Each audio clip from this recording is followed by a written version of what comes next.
Assalamualaikum warahmatullahi wabarakatuh. Perkenalkan, saya Novita Amelia Sari, mahasiswa KKN PPM UGM periode 2 tahun 2021, subunit Karanganyar Ngemplak, Desa Kerasak, Kecamatan Salaman, Kabupaten Magelang, Jawa Tengah. Pada kali ini, saya akan menyampaikan materi saya yang berjudul Pembinaan Desa Siaga Bencana dengan Tas Siaga Bencana. Baik, langsung saja ke materinya. Negara Indonesia merupakan salah satu negara yang berisiko tinggi terjadinya bencana. Secara geologis, Indonesia dikelilingi oleh 4 lempeng, yaitu lempeng Eurasia, lempeng Pasifik, Hindia Australia, dan lempeng Filipina. Kemudian, secara geografis, Indonesia terletak di garis khatulistiwa.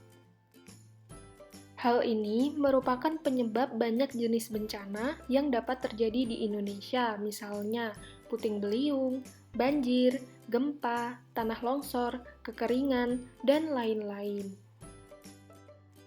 Kabupaten Magelang adalah salah satu wilayah yang termasuk dalam daerah rawan longsor. Salah satu wilayah di Kabupaten Magelang yang rawan terhadap terjadinya longsor yaitu Kecamatan Salaman. Bencana sering terjadi tanpa peringatan dan dapat terjadi secara tiba-tiba, sehingga masyarakat harus memiliki pengetahuan dan keterampilan untuk menghadapinya.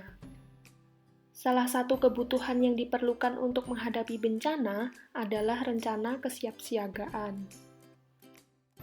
Berikut 3 upaya yang dapat dilakukan dalam menyusun rencana kesiapsiagaan menghadapi bencana. Yang pertama, miliki rencana darurat keluarga. Kemudian yang kedua, persiapkan tas siaga bencana.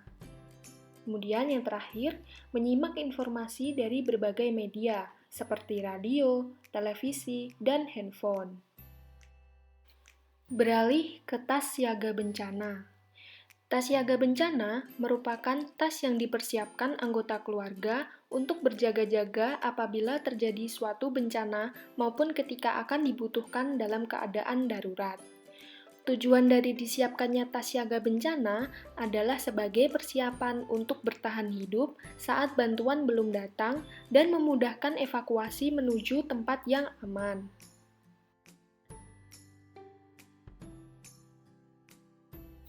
Untuk kriteria tas siaga bencana, menggunakan tas ransel yang kuat dan bisa menampung banyak barang. Kemudian, berikut merupakan isi dari tas siaga bencana. Untuk yang pertama yaitu surat-surat penting, dapat berupa surat tanah, akta kelahiran, surat kendaraan, dan lain-lain. Kemudian yang kedua yaitu alat bantu penerangan, seperti senter dan lilin. Kemudian yang ketiga yaitu pakaian secukupnya untuk 3 hari. Yang keempat, bawalah makanan ringan yang mengenyangkan seperti roti biskuit dan mie instan. Yang kelima, siapkan uang tunai secukupnya untuk 3 hari. Yang keenam, bawalah air minum untuk perbekalan kurang lebih 3 hari.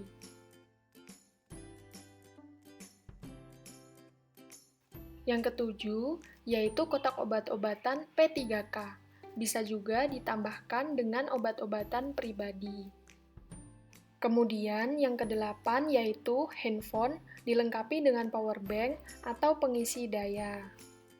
Yang kesembilan yaitu peluit, gunanya sebagai alat bantu pertolongan ketika darurat.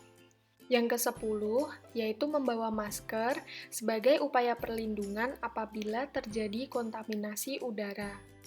Yang terakhir yaitu perlengkapan kebersihan diri atau mandi. Dapat berupa sabun mandi, sikat gigi, hand sanitizer, dan lain-lain.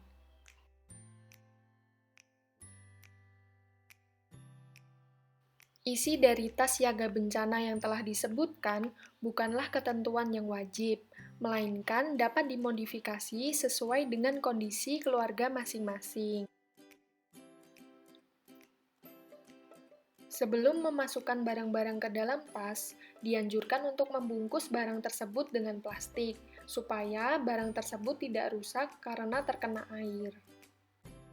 Dalam meletakkan tas siaga bencana, baiknya diletakkan di tempat-tempat yang mudah dijangkau. Hal ini untuk memudahkan saat pengambilan apabila dalam kondisi darurat dan panik.